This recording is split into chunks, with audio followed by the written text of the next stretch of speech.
was a great year for Harvard track and field and cross country, and I thought a big piece of that is the leadership that we received from our captains, and we have so many outstanding leaders on our team, even beyond just the captains, but it was a young group. I was really impressed with the job they did. The thing that stands out is just sort of the collective feeling of really doing something bigger than just yourself, that we have so many outstanding individuals, but really as a team, what we're capable of doing is so much more than any one person can do.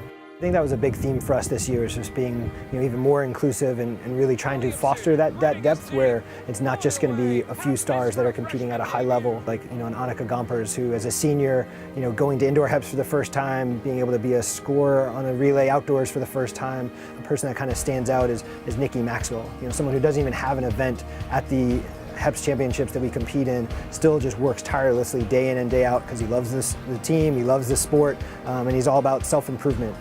But when I think about the indoor season, the relays definitely come to mind. With the 4x4, the 4x8, having the performances that they had at indoor HEPS. It was great to see the men winning the 4x8. I thought they competed really well, and the 4x4 on the men's side without Miles Marshall, just losing by a hair to finish runner-up, and then they obviously bounced back for the outdoor season to take first place. And what was so great to see them kind of go out there and set that Ivy League record. Being at the NCAA Indoor Championships was great to see.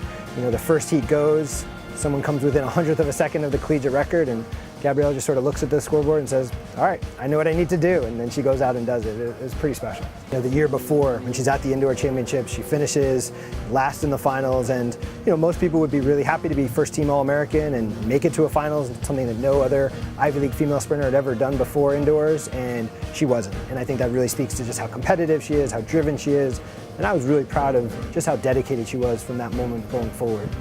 The things that stand out from the outdoor season was just sort of how we came together as a team. Harvard-Yale was a good barometer of that, just the way that our student athletes competed, but clearly everything is sort of geared in our program through the HEPS in that championship portion of our schedule. And I was just really proud of the way that we competed and how we conducted ourselves. I've been here now 12 years, and that goes down as easily one of the most impressive performances I've ever seen. And again, just speaks to how competitive she is and how much the team matters to her. I look forward to what's ahead. I really am appreciative for our senior class, and their ability to sort of stick with this is probably one of our best groups. And I think that foundation that's now laid is really encouraging and promising for what's to come with the young group of student athletes that we have on the team.